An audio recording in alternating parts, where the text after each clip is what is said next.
Hello, everybody. Welcome into the Williamson Herald Sports Extra. I'm Joe Williams, along with Charles Pulliam, the hardest working man in newspaper in this country. There's no doubt about it. We want to welcome you into our first Sports Extra of the year, Charles, after a huge week in high school football. Well, week one's under the belt, and gosh, hardest working man. I got a lot of work to do, apparently, to live up to that. I don't know. I think you did pretty well. He covered two games on Friday night. Let's open up with the first one, Brentwood at MBA, which the public-private matchup went into overtime, and you were there at the end. Well, that's the thing. Decades in the making, too. This is a matchup you just don't really see that often. So neat to see MBA coming into Brentwood. Brentwood's got the new field, the nice setup there, the awesome backdrop with that building now, too, and it came right down the wire. First touchdown and last touchdown came down in overtime there. Cade Granza able to punch it in. 9-6 victory for Brentwood, getting rolling late. And again, this game was just one of those knockout, drag-out fun ones. Lots of fun highlights from that. And it comes down to just who was able to make the play at the end. Talked to Stone Roaston, one of the linemen out there, and he was all about manning up. We just talked about manning up and punching it in right at the end to get that W. Tell you what, they good thing they did. Mm-hmm. They needed the confidence because they got to go on the road this week. Brentwood going to Cane Ridge, which was supposed to be was considered early a real highlight game, and then Cane Ridge just got punched in the mouth at the Coaches Against Violence tournament in Nashville Saturday afternoon. Yep, that was Pearl Cone, right? Yeah. Able to get in there, and we saw a couple of those. I know you want to mention an East Nashville team that did pretty well in week one as well. But at the same time, this is a game that's been back and forth over the last couple of years here. Last year, Brentwood played Cane Ridge, ended up losing by, I think, 3 in a tight one. Yep. So now a little bit of that revenge factor on the Bruins side, plus just some good confidence from an overtime victory against a really talented NBA team. We've got another one that you went to Friday night that was huge. Ravenwood hosting Centennial, and this was one of those that you kind of figured was going to be over early or it was going to go to the end, and it kind of turned into a decent game. Ravenwood got the big win, but they also established that, yes, they are very ready to challenge statewide. I think so. There was kind of a setting the tone right out of the gate. First play from center for Brian Garcia was an 80-yard touchdown pass to Andrew Mason. One of many weapons on this team that is just loaded from top to bottom, both offensively and defensively. And Ravenwood just set the tone immediately. First 14 minutes of this game, it was 21-0. Centennial had about 8 yards of offense. There was just nothing the Cougars could do. And we talk about this matchup. The last 6 matchups have actually been decided by a touchdown or less, and it's 48-21. It was 21-0 to start the second quarter. So it just shows you how Ravenwood really has that potential and that scoring power. But on top of it, defensively, they got it too. They came away with a couple interceptions, and the Cougar offense just really couldn't get it going and capitalized on a couple Ravenwood mistakes. So that's the scary thing. That's scary. Now, we'll find out for sure this week. Ravenwood has to go to Blackman. This was another one of those marquee games up front. I think it still is. Here's the thing. Blackman will come in 0-1 after getting beaten by open zone Alcoa. Yeah, exactly. And this is a Blackman team that we've seen kind of push right into late into these playoffs. I always look back to last year, how they went down to Florence, Alabama, and beat up on Will Hester's new team there. And we saw Brentwood Academy do that in week one as well. So, but this is kind of worried about to see what's going to happen out of this. This was another one, like you mentioned earlier, with the Brentwood and Cane Ridge matchup. It had a lot of luster to it before week one, and now it's a little dampened there, but at the same time, it's for another opportunity for Ravenwood to really show what they got. I think both of those games we're talking about, Brentwood at Cane Ridge, Ravenwood at Blackman, a little luster off. I think you're crazy, but I agree. I mean, that's what's happening. Something but about it, it's there. Centennial gets a chance. They'll be at home finally in week 2 against a Smyrna team that got smacked really hard by Class 3A East Nashville. He says with a big grin. You got to do your plug there, right? I tell you what, there's an East Nashville BGA game coming up, and I don't think I want to cover that one. Yeah, the other highlight game, we get into the big rivalries, the border battle between Summit and Indy, and I got to tell you, I got to cover that one. And Charles, for the first 28 minutes or so, this was a nail biter. It was 15-14. This was going to come down to the wire. And in the course of 2 minutes, Summit capitalizes on a couple of errors, scores 20 points, and the ball game's over. It turns into a 34-15 final. So many surprises that maybe shouldn't have been surprises. The Wade twins, obviously outstanding. Destin throws for 155 yards. I asked Coach after the game, I said, Coleman, you threw for 155 yards? Exactly. He said, yeah, don't tell anybody. But absolutely amazing. There were some holes, I think, in the Indy team, and Scott Blake told us before the game. It just depended on how it went. I think there are things that they will get taken care of, though.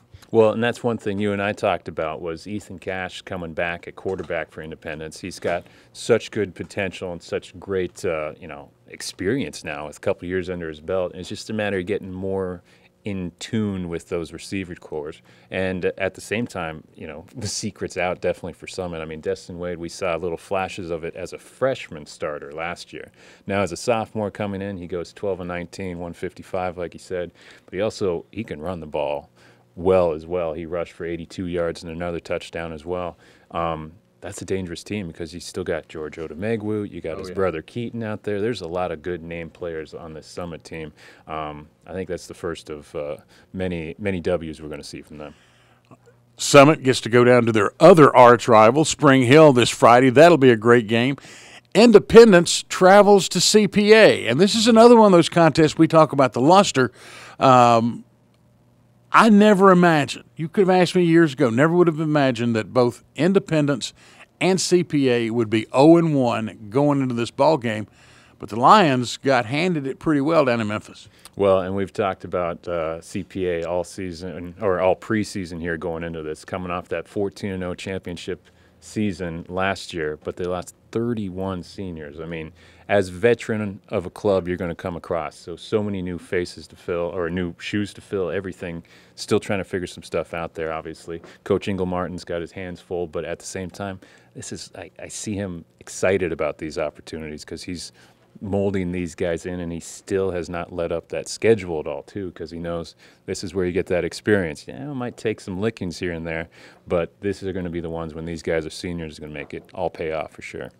The other big one, of course, the Battle of 840, Paige at Fairview. And Coach Chris Hughes told me last week, he said, before the game, he said, look, we kind of know we got a bear on our hands. He said, this is a top 10 Class 5A team coming into a Class 3A facility. And Paige pretty well took care of business, but I'll guarantee you Chris Hughes will use this as a training tool for the rest of the year. And at the same time, the pair of Logans out there, Logan Nardozzi definitely was one of those guys who put up one of those big nights. He had a big run in the fourth that put Fairview on the board. It was a 38-7 final, but at the same time, this is a kid that can run for sure. So he's a big weapon for a Fairview team that was really just kind of outmatched. But the big one to take away from that was seeing Bubba Johnson back in a Patriot uniform for Paige. Carried the ball just 7 times, but went 100 yards and scored twice on that. You got to talk about Cade Walker when you mentioned Paige as well, quarterback. A nice, efficient night from him as well. He threw for 2 touchdowns, about 160 yards, but really came down to Paige just kind of rolling the way they want to, and I think they can keep this going really easily. That's what I think everybody's looking for right now. Another great game up in Nashville. First off, Paige has got Siegel this week that got slapped by Franklin, and Fairview goes to East Hickman. I think they start – no, they don't. They used to be in the same region. They're no longer in the same region. So, again, first 2 games won't count towards the playoffs just yet.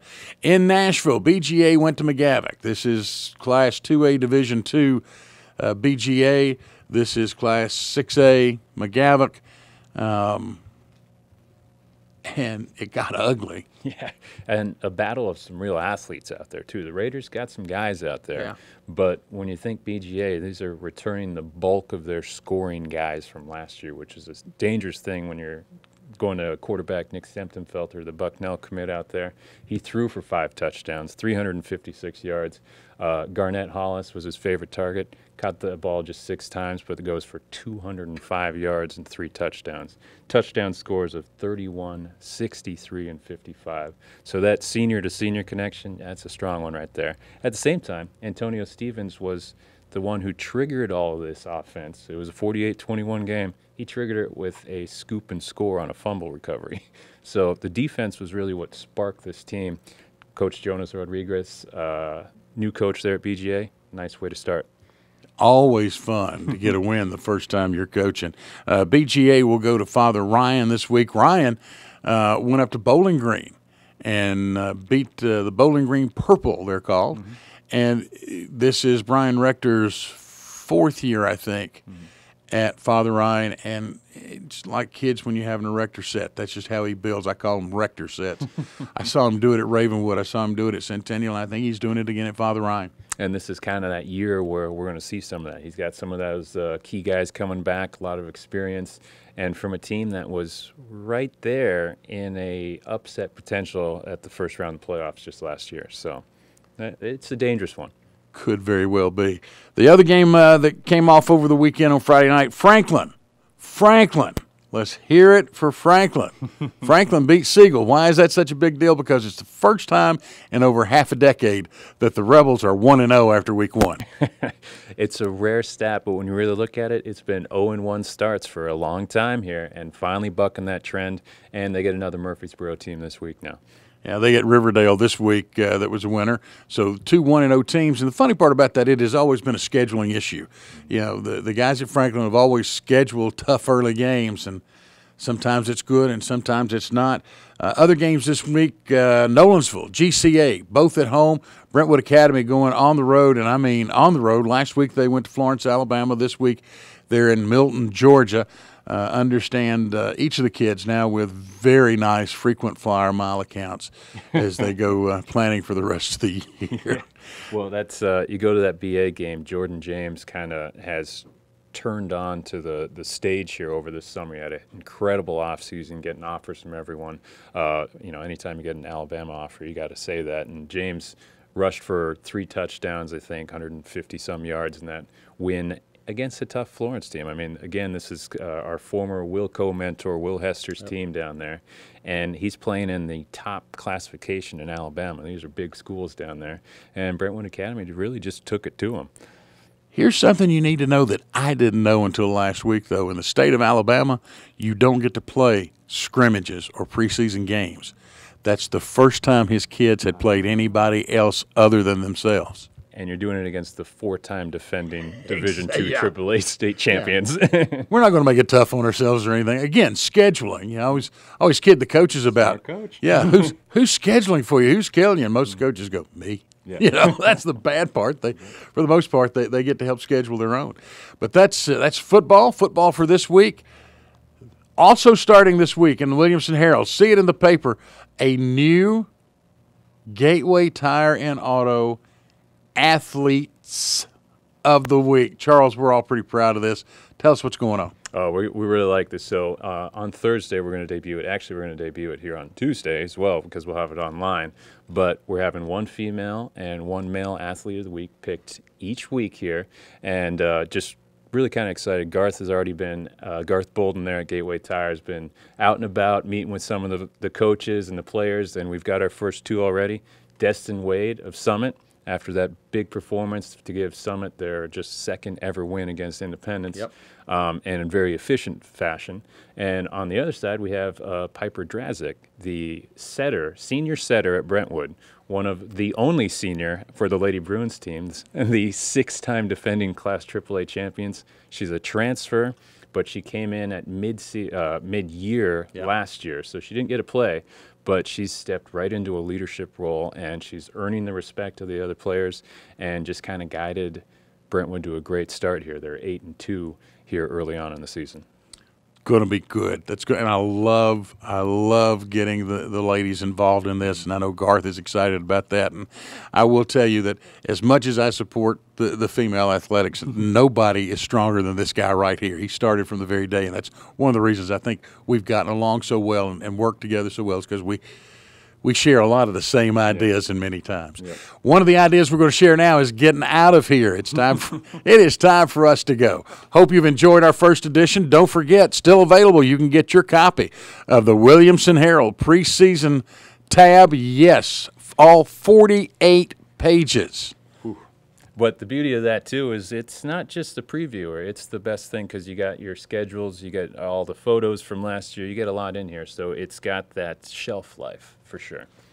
You definitely want to get one and hang on to it. We're going to be hanging around. Hope you'll come back and see us next week and follow us on Friday nights and all the other nights. I bet Charles puts a little Twitter thing right here underneath us. Till next time, I'm Joe Williams. He's Charles Pulliam. Thank you for joining us. We'll see you then.